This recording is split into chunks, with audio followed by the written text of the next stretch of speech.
belt, you gotta go. Okay, it's on. That's what I'm talking about. What do you think, Mario?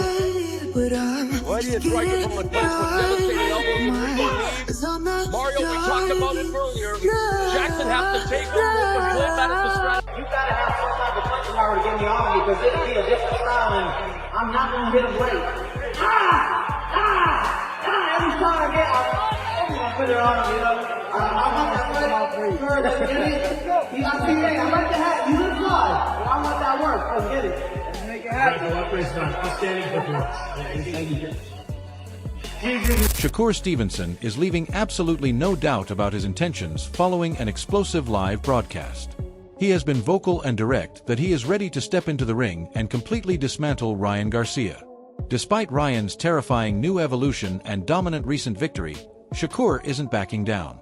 He's demanding a high-stakes collision to prove his surgical skills reign supreme. This isn't just about belts or pound-for-pound rankings.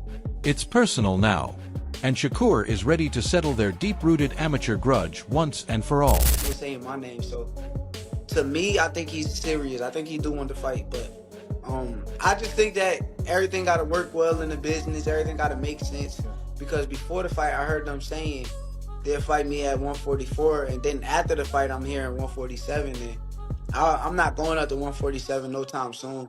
147 will, like I just told you, I think that will be my last weight class that I'm in. I don't think that at 28 years old right now, I'm just going up to 147. What was the conversation in the hallways after the fight? I saw you and Bud and Ryan talking. What was that conversation like? It was cool. I was really playing little mental games with him. It was a lot being said, but all of it was mental games. You know, you see your future opponent or somebody that you fighting, and you size them up and see what they looking like, and that's all it really was. It wasn't nothing too major. Ryan a cool dude though. Like that's the thing. Every time I kind of been around Ryan, he always got like cool energy and cool vibes. That explosive live broadcast was just the tip of the iceberg, because the real chaos unfolded away from the studio cameras immediately following Ryan's career-defining victory over Mario Barrios. The backstage area turned into a pressure cooker when Ryan and Shakur finally crossed paths face-to-face, with undisputed pound-for-pound King Terran Crawford silently watching the drama unfold from the shadows. The confrontation felt like a ticking time bomb. Shakur didn't offer a single word of congratulations. Instead, he instantly started picking apart Ryan's physical frame, bluntly criticizing his size and mocking his supposedly one-dimensional skill set right to his face. No, I thought you was bigger than this, bro. You know I'm not big. Wait, why do you think I was big? God, oh man. Wait, good luck. Thank you, bro. Hey, good Big luck, Ryan winning that. You said what? Ryan's winning that. You don't want to bet on it. He's You don't want to bet on it. Ryan's winning that. That's easy. Scooby snack. Bro, that was good boxing. Ryan didn't flinch, demanding they run the fight next and proving that the bad blood wasn't just a television gimmick. It was a raw, unfiltered clash of egos in the concrete hallways of the arena, solidifying that this rivalry had officially crossed the line from a competitive sports matchup into deeply personal territory. You know when you win your first world title?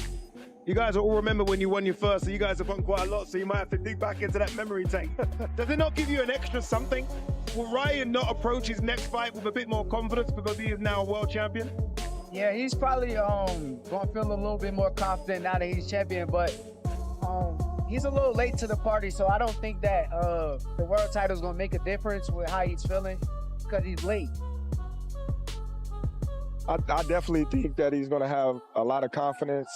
But at the same time, if he's going up with a fighter like Shakur, it's going to be different because they've been in the ring with each other many a times as kids, and he's going to have that edge mentally over Ryan, even going in the ring, set aside his skill set. So I just think mentally, physically, and emotionally, Shakur is going to be here compared to Ryan. Not just because he's my brother, it's because they've been in the ring with each other and he never defeated Shakur as an amateur. So what makes him think he's going to defeat him as a professional? The only reason Shakur was even in the building circling Ryan like a predator is because of the shocking masterpiece Ryan had just painted inside the ring. Nobody expected the absolute dismantling of Mario Barrios. Critics had spent months claiming Ryan was nothing more than a social media star with a fast left hook. But Ryan shut down every single narrative within 30 seconds of the opening bell. He didn't just beat Barrios. He delivered a brutal pillar-to-post beating that left the entire arena stunned. The most terrifying revelation of the night was that Ryan had evolved. He wasn't just relying on his famous left hook anymore. He was framing perfectly with a sharp jab and unloading a devastating newly weaponized right hand that had Barrios completely paralyzed. It was a flawless, violent performance that proved Ryan wasn't just looking for a lucky knockout. He was systematically breaking down a world-class opponent with horrifying precision. It pains me to say Ryan because I thought, for me, I did always look at Ryan as a YouTuber. But man, Ryan has gotten better, bro. I'm not gonna lie. I gotta know, man. Why, and let me know. Why do people like yourself and other people say like he's a YouTuber, he's a streamer, when he was like a great amateur, and then he started going into like the streamer thing and just became really popular and stuff, but he was like a bona fide fighter. Why do people just keep calling him like a YouTuber / streamer though? Maybe we hate. That's all. Maybe I'll give it to you straight. Maybe we hating on Ryan. But look, maybe we is hating on Ryan, but at the same time, bro, Ryan, look, bro, he looked good, bro. He did his thing. I'm not gonna lie, bro. He did his thing. He was fast. His jab was fast. We always looking for the hook, but he dropped Barrios with a right hand. You know what I'm saying? So he looked good. I'm not gonna lie, bro. He looked good. At first, I wasn't never too high on Ryan because he was a stream, but I guess he just, maybe, we hating and stuff like that because he took it to another level. He did. He's a streamer / a real professional boxer. Now he's a world champion. So, man, for me, look, I'm not gonna lie, bro. I take my hat to Ryan, bro. He did his thing. He looked good against Barrios. I never been that high on Barrios, but Barrios does have he has a good resume, and Ryan looked good against him. But the absolute masterclass inside the ropes was immediately overshadowed by explosive drama outside of them. As soon as the fight ended, Ryan's father and trainer, Henry Garcia, hijacked the microphone, and he wasn't there to celebrate. He was there to go to war. Henry was visibly shaking with pent-up rage as he aggressively shut down the fabricated rumors that Ryan was avoiding testing protocols. He didn't hold back, putting the entire boxing media on blast and specifically targeting critics like Chris Algieri and Robert Garcia, who had publicly doubted his son's endurance and dedication. This wasn't your standard polished PR spin that promoters hand out after a big win. This was raw, protective parental fury bleeding through the speakers. Henry exposed the hypocrisy of the boxing industry, viciously defending his son's credibility and making it clear that the Garcia camp was no longer going to sit back and quietly take the disrespect. You know my son now. He goes, oh yeah. He goes, he proved everything. And he proved a lot of haters wrong. He said it, a lot of haters. The only one that I wasn't a hater was Chris Maddox, but I'm telling you right now, man, there's a lot of haters out there. Oh my God, they're all over, so be careful. Okay. It's okay. No, I know it's okay, but they're right next to you sometimes. You're like, what the heck? But it's okay, this is a good satisfaction, and I just, like I said, I mentioned all these people, and you gotta give dads, let me close by saying this. You gotta give dads credit when they've trained their kids since the beginning, like ice skaters, okay? Like ice skaters, right? Those Chinese, they don't play. Those Japanese, they don't play. Because you got parents that support them. Hey, I supported my kids all this time. It's just like, why would you say that about me? Why would you say that about my son? Why would you do that? There's so much hate out there. You don't have to be like that. So when I hear Chris Algieri, and the reason why I mentioned about the kids and all is because Robert Garcia, it's like you have boxers like Bam Bam Rodriguez, Raymond Moratilla, Virgil Ortiz, and a lot more.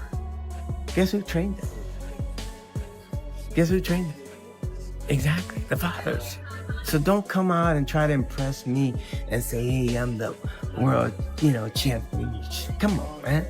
I know you. You know me. So don't come out with this shit that you made him a champion. No. Fathers made them who they are first. While his father was unloading years of defensive passion, Ryan himself displayed a sudden, eerie transformation that had analysts genuinely unnerved. The chaotic, unpredictable, impulsive Ryan Garcia seemed to have completely vanished. In his place stood a chillingly calm, reflective fighter who spoke about strict training camps, disciplined diets, and physical conditioning. He even showed a surprising level of strategic maturity by publicly thanking Golden Boy Promotions, instantly squashing the rumors of internal promotional beef that usually sell headlines. This newfound stoicism is exactly what makes him so dangerous right now. He wasn't bouncing off the walls with adrenaline. He was calculating. The fact that he could deliver such a savage beating and then flip a switch to become a composed, unbothered professional is a horrifying sign for anyone in the division. It proved that the violent evolution we just witnessed wasn't a fluke. It was a permanent upgrade.